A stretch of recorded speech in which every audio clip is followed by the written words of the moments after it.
All right, welcome in. Another edition of Sportsocracy Great North Sports. Solo tonight. My cohort Armchair is out. He's out at the NFL draft with the rest of the Sportsocracy guys. They are Radio Row, front and center, boots on the ground. He was international Armchair today, flying all over the place. Which, by the way, we talked about this off air, but he had two flights from. He went to Toronto, then he went to Detroit, then he went to Green Bay. He had more time doing layovers than on an actual flight. It would, as an impatient person, that would drive me up a fucking wall. But anyway, as I said last week, you guys are gonna get full Joker notebook ranting, very open form show tonight. I'm gonna be talking mostly Boston sports. I have a full plate tonight. I have the Celtics going on over here. I have the Red Sox up in a teeny tiny little window up in the corner of my screen over there. Big night for Boston sports. The only team not involved is the Boston Bruins, who put out a horrific press conference today. I want to start there because they really got me going.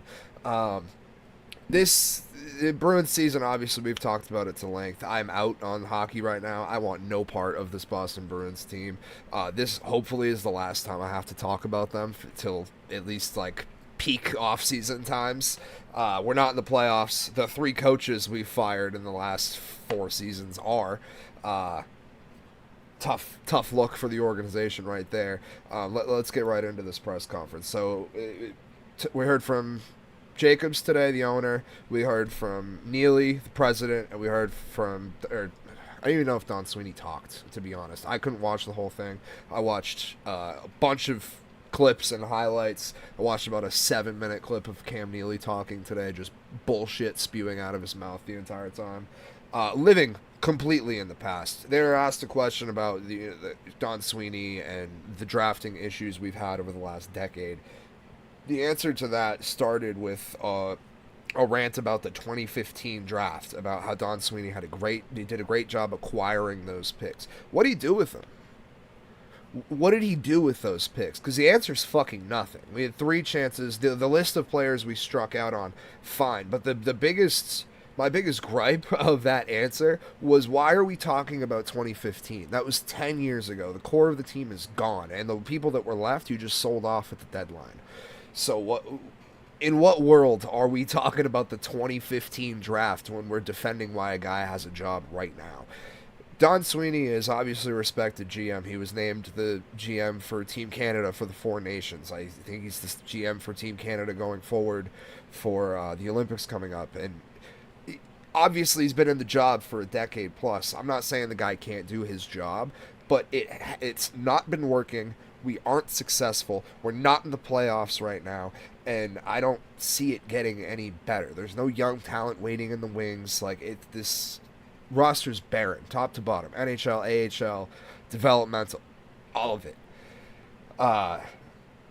It's the fact that he's gotten a pass this long, and that the bulk of the press conference today was defending him, is crazy. It's time to separate. It's time to go different ways. It didn't work. We underperformed for the last decade. They're talking about the record-setting season. What happened in the playoffs? We got bounced in the first fucking round in dramatic fashion by a Florida team that then went out and kicked our ass the next season and won the fucking cup. I'm so sick of this team and the same, just let's put a Band-Aid on it, keep patching it. And I thought this deadline, selling off Marchand, Carlo, Coyle, all these core players, I thought this was going to usher in a new era. We're going to get rid of Sweeney. At least is on an expiring contract, so that finally they said that he's not being there are no negotiations right now for an extension. Let's fucking keep it that way. Let's just sweep this under the rug and move on. Let's get to a new era of Bruins hockey. I know they're already holding players only meetings. If first round of the playoffs, not even close to next season yet. That's how bad the state of this franchise is. The message from Jacobs last week, I talked about it. It was horrible. Obviously he's disappointed. It's his money that is being set on fire with the performance from the club. But continuing to blame the coaching staff just over and over and over and over again. Like, the passing of the buck and not taking accountability for where this roster is. They said it when they traded Marshall, like, oh, I take full accountability for this. But then went back on that here, where they were just playing defense the entire press conference. Blaming Montgomery, guys in the playoffs. Blaming Cassidy, guys in the playoffs.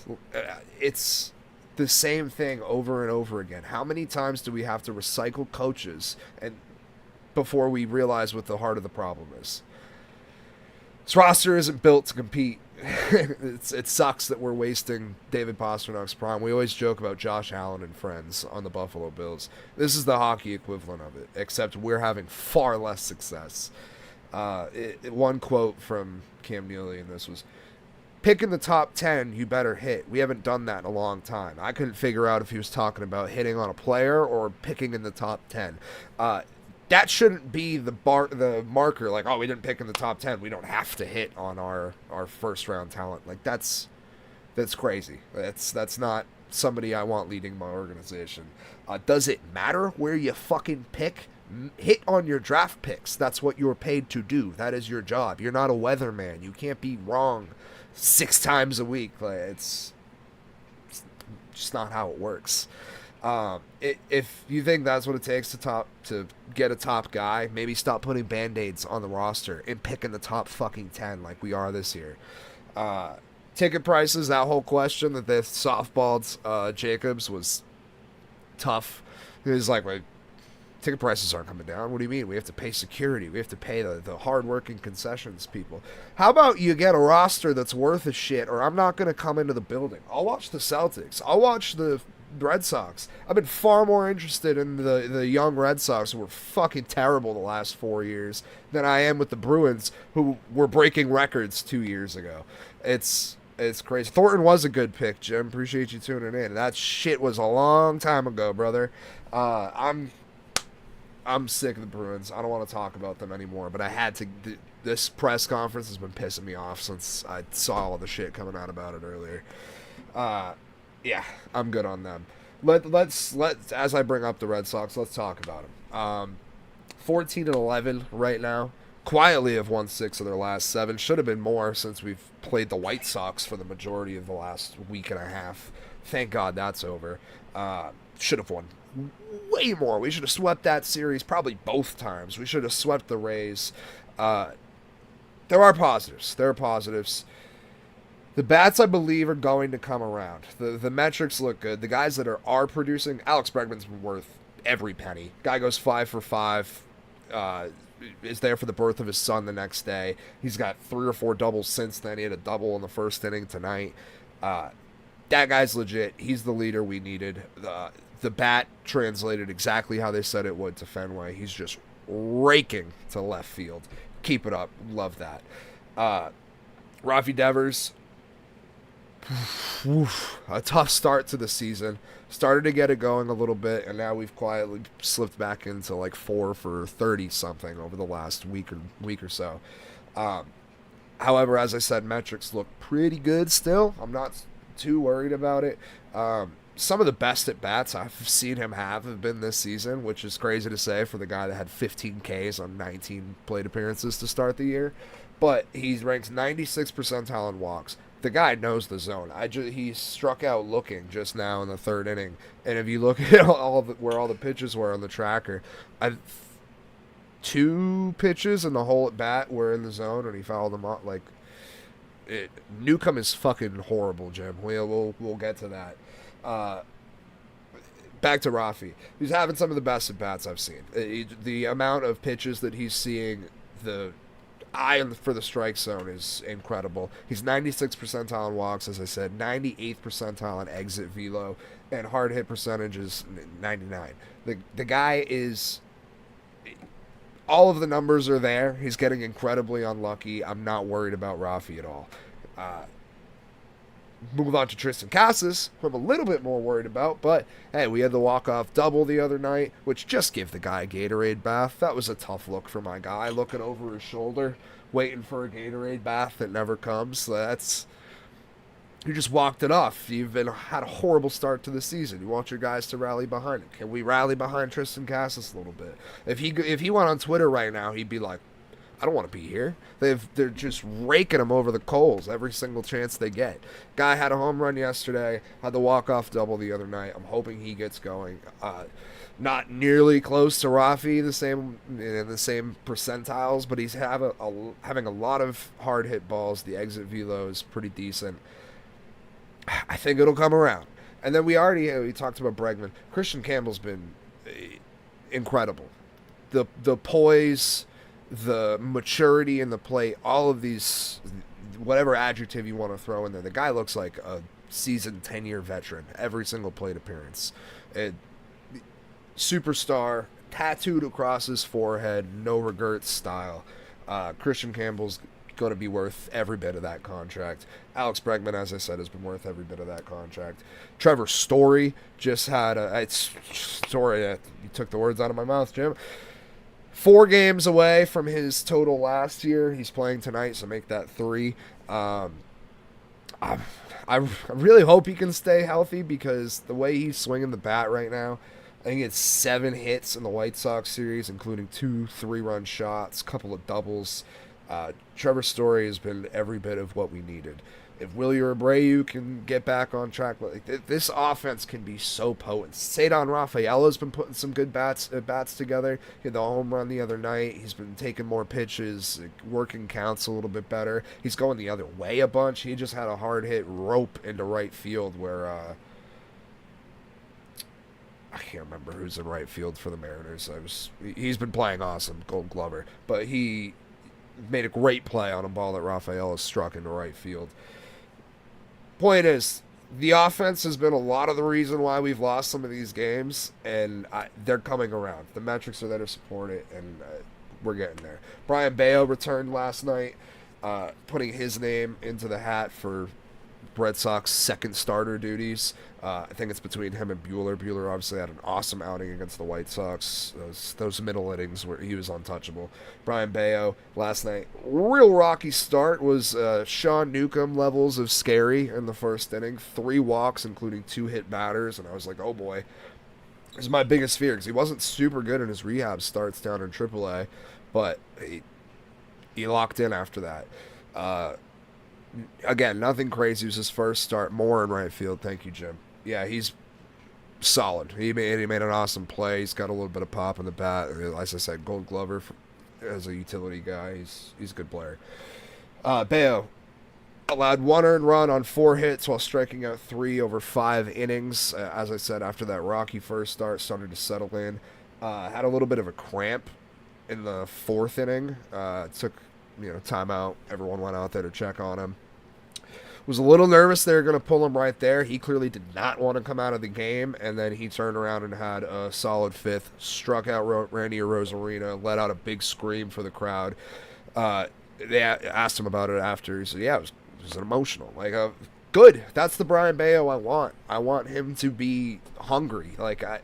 The poor body language, we need none of that. We need the Brian Bayo that we saw in the Red Sox documentary. We need a healthy Bayo, and we need him to go out there and be the number 2 starter that this team desperately needs.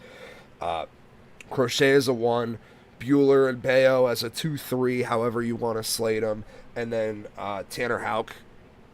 Good God, what an awful start to the season. That Tampa Bay game, 12 earned runs. It's that's unheard of. Get him out of there before he does that. I know it was the first inning, but I digress. As I said, a little bit better of a start against the White Sox. The bullpen ended up blowing that.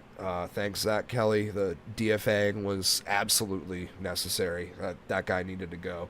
But I think Houck's going to turn it around. I don't know if he's going to be the all-star pitcher that he was last year, but I don't know if you really need him to be. If he's solid enough to get you 5-6 innings, couple of Ks, just stay out of trouble, that's all we really need him to do.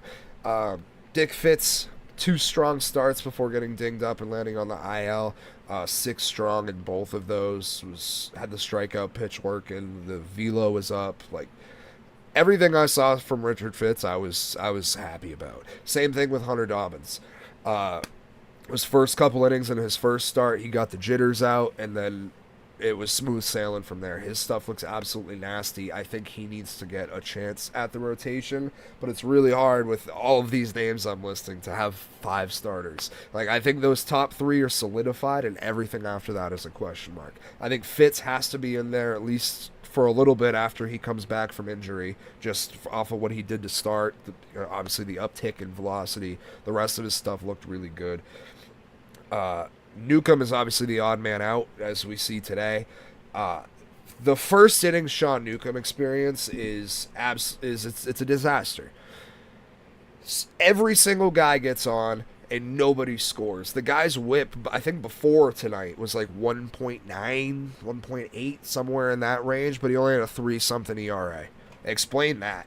In 9 Ks per 9, like, none of his stats make sense. Everything is wild, and if you watch the games, you're like, this guy's just getting bailed out by double play after double play after double play. He loaded the bases with no outs tonight and gave up no runs. And that's what he's doing every fucking inning, it feels like. Newcomb needs to go. I appreciate the spot starts, brother, but we got enough arm talent. It's rare to say as a Red Sox fan the last couple of years. Giolito's still yet to start for this team. He's on the road back. I honestly don't know if he's going to be anything, but who cares? He's off the books at the end of the year anyway. But just off those guys that's 7 people. Got to figure it out. Cutter Crawford's still around. I feel like he's going to end up in the bullpen, especially, like, you can use it as a scapegoat. Like, we're just easing him back from injury. Put him in the bullpen for a little bit. And hopefully he just sticks there, because 1, 2, 3 innings of Cutter Crawford are good. 4, 5, 6, we get a little murky.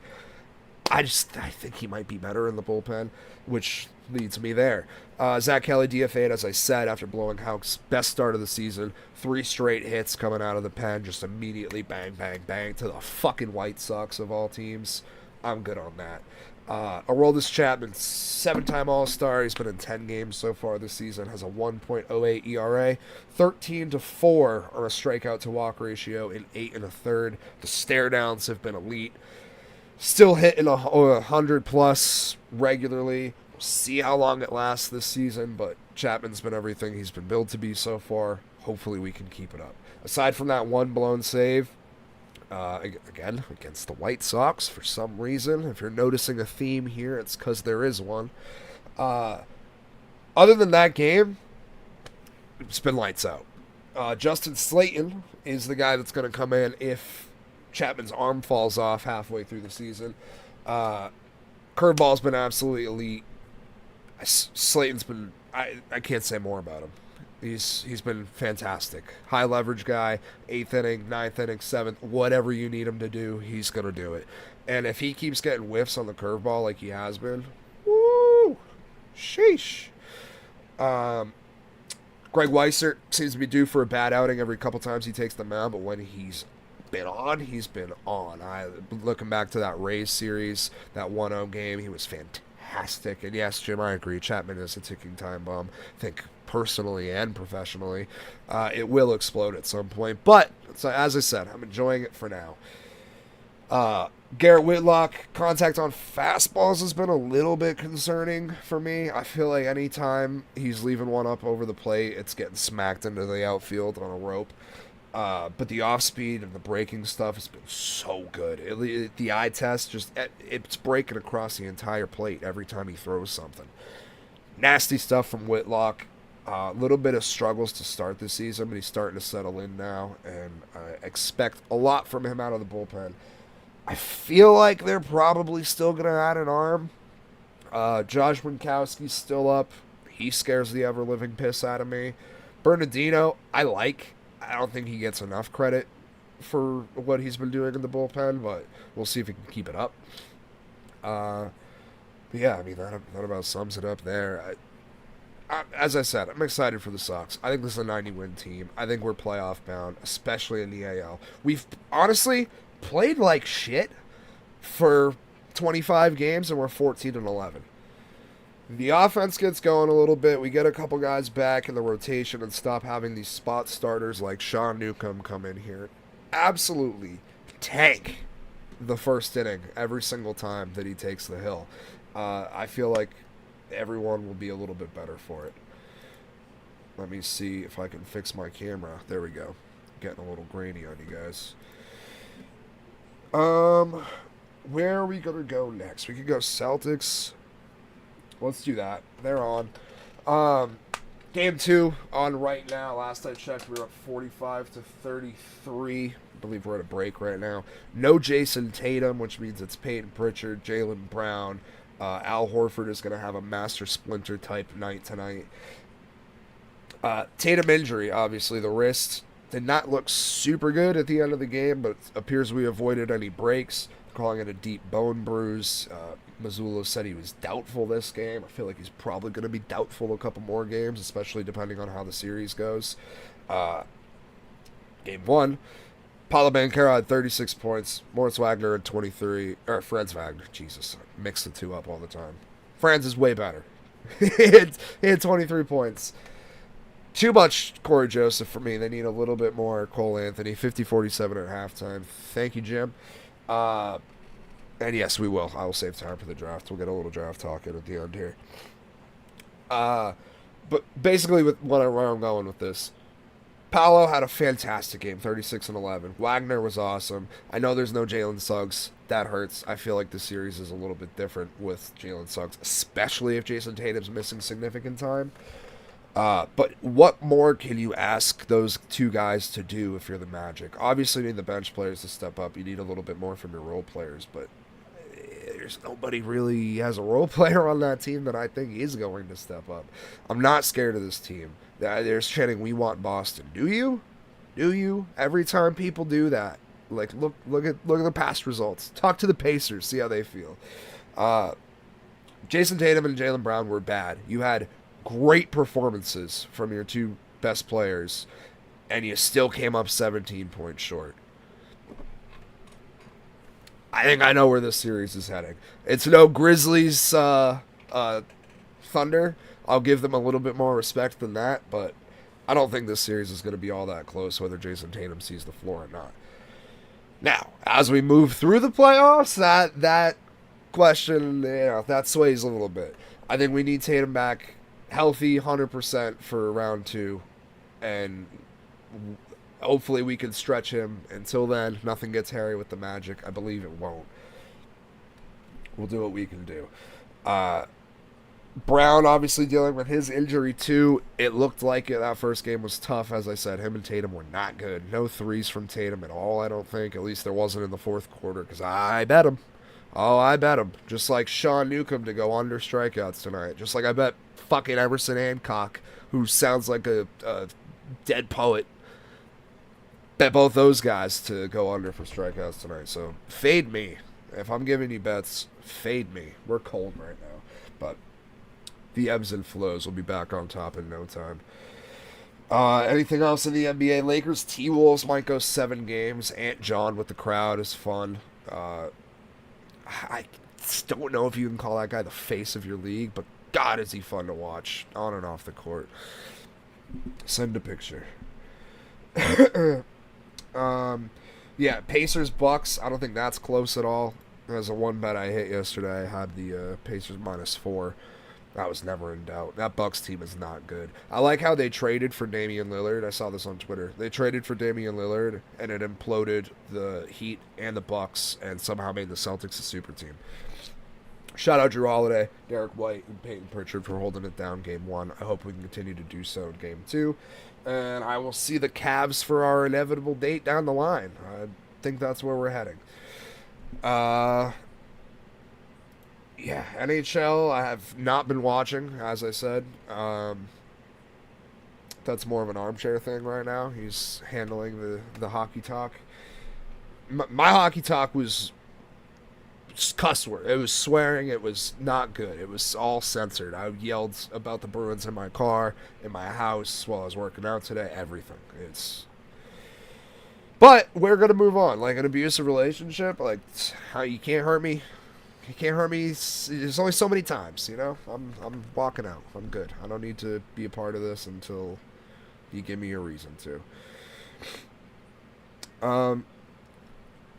Jim, I'm gonna need a Red Sox update. My Nesson stream is fucking frozen because God, Nesson 360 is the worst. Oh, it's the worst. They need to fix it. I can't watch a game from the beginning on my desktop, but I can do it on my phone.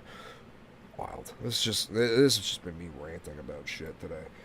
NFL draft. Let's do it.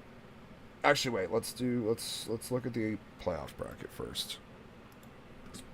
I can probably pull it up even.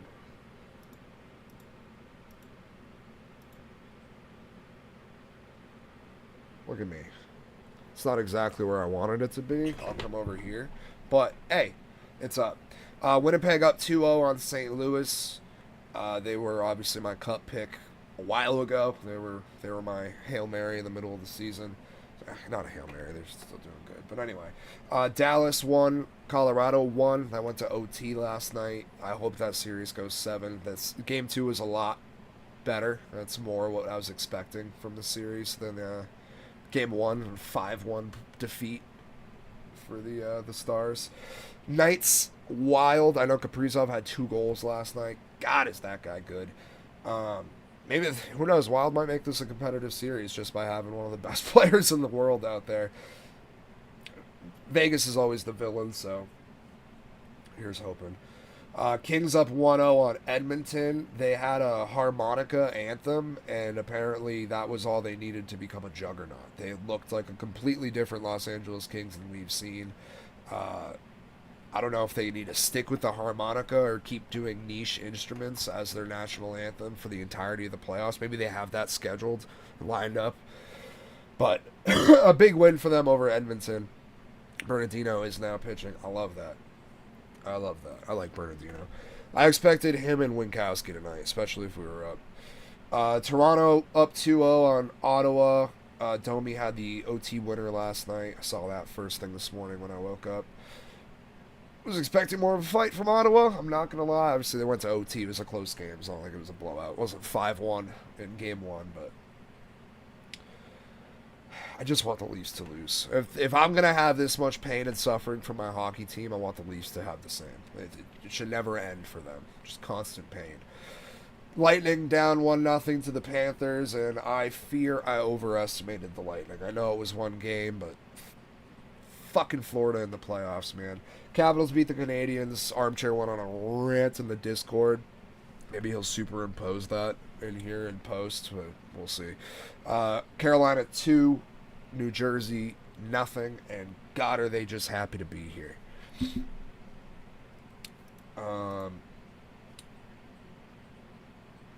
Rivash scored on throwing error by Bernardino. More safe at first. God damn it. God damn it. The defensive errors for the Boston Red Sox. 25 games. Error number 26. God. They're like, hey, we got to be better at home, better at defense. Better at home, better at defense. Better at home, better at defense. They've been better at home. They're 8-4. Stats are drastically different at home than away. But God, are the errors still there. Like, we'll take Rafi out of third. Bregman's been solid. I'm not trying to blame him, but we'll find a new place to make errors. Pitcher missing pop flies. Casas throwing shit in the dirt, not picking shit out of the dirt. It is what it is. All right, let's take that off of there. Let's talk NFL draft, and I'll get out of here. I'm a half hour in already. I can hear my voice starting to go, so I was like, there's no chance I'll go an hour. My voice is going to die. I'm going to start yelling. People are going to tune out by the minute. All right, so NFL draft. I'm pretty sure we're all in agreement that the top 4 picks are pretty chalk. Vegas is, at least, if you look at odds. It's Cam Ward to Tennessee. It's Travis Hunter to Cleveland. It's Abdul Carter to the Giants. And it's Will Campbell to the Patriots. I have come to terms with the Campbell pick. It's a position of need.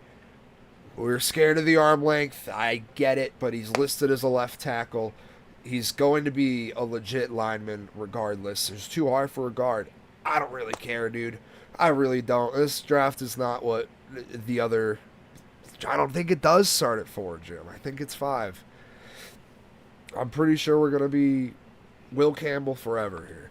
But I hope the guy can play left tackle. If he can't, we're going to plug him in somewhere on the line. He's going to be a day one starter, and I'm almost positive. I don't know who else we take. Like, you have to trade down, and who's going to trade up? The Giants don't want Shedeur Sanders. They've made that pretty fucking clear. And they just asked Abdul Carter, like, oh, where do what was some of your top destinations in the draft? The only thing he said was the Giants. Everyone is telling you where they're going. Nobody's done that for the Patriots, but God, has it gotten loud the last couple weeks that it's Will Campbell. I just think you have to do it. You need a lineman. If you traded down and got Banks, like, fine. I just don't think anybody's going to bring the offer to the table. So, Armchair, Jeremy, all the people that I know that are boots on the ground have all told me the same thing. It's Will Campbell. I would love to trade down, Jim, but nobody's going to want to trade up. Who are they trading up for? Nobody's trading up for a running back. Ashton Jennings going to go to the Bears or the Raiders. Nobody's trading up for Shedeur Sanders. So let's get that out of everyone's head. He's like minus 400 on DraftKings right now to go outside the top 10. Nobody's trading up for him. He might go to the Steelers.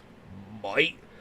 Or it's going to be a second round day for Shedeur Sanders. So the package isn't going to be there. You trade down a couple picks, fine. But I think people are going to sit and wait. Like I said, I think Genty's a Bear or a Raider. I think Shedeur falls out of the second round. I think Jalen Walker's probably a top 10 guy. I think Tyler Warren's going to go top 10. I think he's a Colt. But yeah, it is what it is. I know teams do want him, but I don't think anybody's trading up for a running back in this day and age. If you're taking a first round running back, it's because they're the best person on the board, and you have to. It's not because you're giving up capital to go get one when you can fill in with whoever. Especially the Patriots. I mean, like, they got Mondre, 21.5 under. I'll take the under. DraftKings is only giving me at 10.5 because they know. They're just going to get people to bait into going in the top 10 who haven't looked at a mock draft in a month. Well, they profit big time. I'm not falling for it. He's going. I honestly am more and more convinced he's not even going to go in the first round. I think Jalen Milroe is the second QB off the board. I think Shedeur goes second round, probably to Vegas. Maybe the Rams take a flyer on him. I know that got tossed around our Discord today. I think the Saints are out on him. I think the Giants are out on him. I don't think the Browns were ever in on him. I don't think the Titans were ever in on him. 2. I think it's 2, Jim. I think it's 3 tops. I think it's going to be Ward and Milroe to Tennessee and Pittsburgh. But what do I know? I'm not at the draft. I'm here doing this show. I am for the people tonight. But yeah, I mean, that's really all I got draft-wise. Patriots, we need D linemen. We need O linemen. We need receivers. I'd love a running back. I think we're set at DB. I think the linebacker room is pretty set post-free agency. I'm chilling with receiver. We talked about this last week. I don't really need one. I'm hoping to see steps from Polk. Booty improved last year. Who's to say he can't in year 3? I think Demario Douglas is going to get opened up a ton with Stephon Diggs on the outside now. Maybe a tight end. That position's aging. I keep hearing that they like Jaheim Bell, and then he never sees the field. He's never dressed. So how are you going to tell me that you like him? Yeah, I don't. It's Will Campbell. I'm reserved to it. Booty did improve. Booty improved big time, B.I.G. Appreciate anybody tuning in tonight. I'm going to wrap up here so I can get back to my sports. Celtics will be coming back from halftime any second. I guess the Red Sox are... Anytime I turn them off, it's game over. On Easter, they almost ruined Easter for me if the fucking Celtics didn't win. Watching the Red Sox, having a grand old time. Everything's looking up. Turned the game off for 2 seconds to go check the Celtics, and then all of a sudden it was a goddamn avalanche. The bullpen allowed a ton, and you drop 1 to the White Sox. Keep Trevor Story in the lineup. We win when he's in the lineup. We lose when he's not. Where'd you hear that? I would love to. I've said this the whole time. If anyone wants to trade up, I'm down. Move back. I would love to. The Bears want to trade down? Let's do it. Let's go to 10. I'll take Calvin Banks. You take Ashton Genty. Throw in another pick. Let's do it. Fine by me. I think Will Campbell's going to be a good player, but I'm not sold on him at 4 by any stretch of the imagination. I'll listen to any trade offers. There's not many other picks I'll listen to at 4. 61-49 Celtics. Schefter tweeted, "Oh, it is lying season, but if there's anybody I'm going to believe in this world, it's Adam Schefter."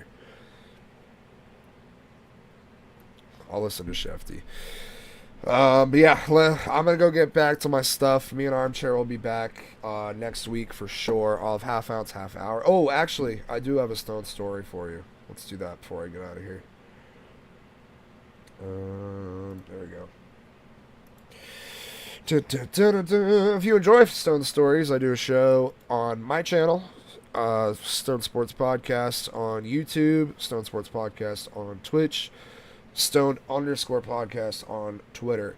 I do a show every other Thursday with my friends Mark Rollins and Josh Bomey. They do their own content outside the box score Saturdays on Mark's channels. But anyway, we go through weird news just like I do on this show. If you're interested, come through. It's a good time. It's very loose. I said on the last show, I lose all my professionalism the second that the show ends and we start that one. A little more unfiltered, but anyway, check that out if you enjoy the weird news. Go to Florida, as we usually do. It's a constant source of weird news stories and psychopaths. Florida fuckwits, as I like to call them. A man is in the Orange County jail on charges of impersonating a law enforcement officer, and it's not the first time. Deputies arrested Albert Dolan, 60, of like too many vowels. You're going to give me Ocoee? Like C can be hard or soft. We've got 4 vowels in there and too many together. I'm out on that. On Monday, after a man reported that a Ford Explorer modified to resemble a police car pulled him over on Stony Brook Parkway. They say serial killers like to impersonate police. A lot of them have that weird quirk. Anytime I see a car that's like done up like a Crown Vic that's like two-tone or something, or an old cop car that somebody clearly bought and repainted, like what's your game? Do we got bodies on the basement? Do like investigation pending? Something. According to the arrest affidavit, the man said Dolan started following him in a dark-colored Explorer with flashing amber lights. So we're taking it a little bit further now. A push bar on the grill. Who were we pit maneuvering, brother? He said he eventually stopped thinking it was a real officer in an unmarked police vehicle. The man said the vehicle's driver, identified as Dolan, said he was speeding and asked for his license. He did a full traffic stop. He pulled this guy over. It's like license and registration. First of all, if anyone's pulling me over and it's not a red and blue siren, I'm not fucking moving. I'm sorry. Environmental police, I'm good. Fucking transit police, I'm good. Leave a fucking ticket on the window if we got a problem. I'm not pulling over for anybody that's not red and blue. The man said he followed the Explorer, called 911, and gave a description of the vehicle and license plate. When he asked to see Dolan's ID or badge, the man that was stopped at the traffic stop, Dolan walked back to his vehicle, then returned and told him he could go. I like to imagine he just went back to the cruiser, sat down, and went, fuck, I didn't think he was going to ask that. I didn't think there was any chance he was going to be like, where's your badge? Thought there for a second, contemplated, when I'm just going to let this guy go. I'll ruin somebody else's night. Just, people's brains, dude, I don't know how they work. Dolan was questioned, then charged with falsely impersonating an officer. The affidavit states Dolan insisted he did not impersonate a deputy. When you've been arrested 3 times for it and you're accused of a 4th, I'm just going to assume you did it. You can't just be like, no, I didn't do that. I would never. So the record officer states otherwise. Investigators know that Dolan has a history of buying former police vehicles with lights and sirens still attached. He's just going around junkyards like, can I have that? The affidavit also noted that he has previously impersonated law enforcement, as I said, 3 different times. They're calling him a serial LEO impersonator. Court records show one arrest was in September 2017 after he drove a car with flashing police lights and tried to tell the Winter Garden officers who arrested him that he was a state trooper and an undercover DEA agent. This guy has too much time on his hands to be going around.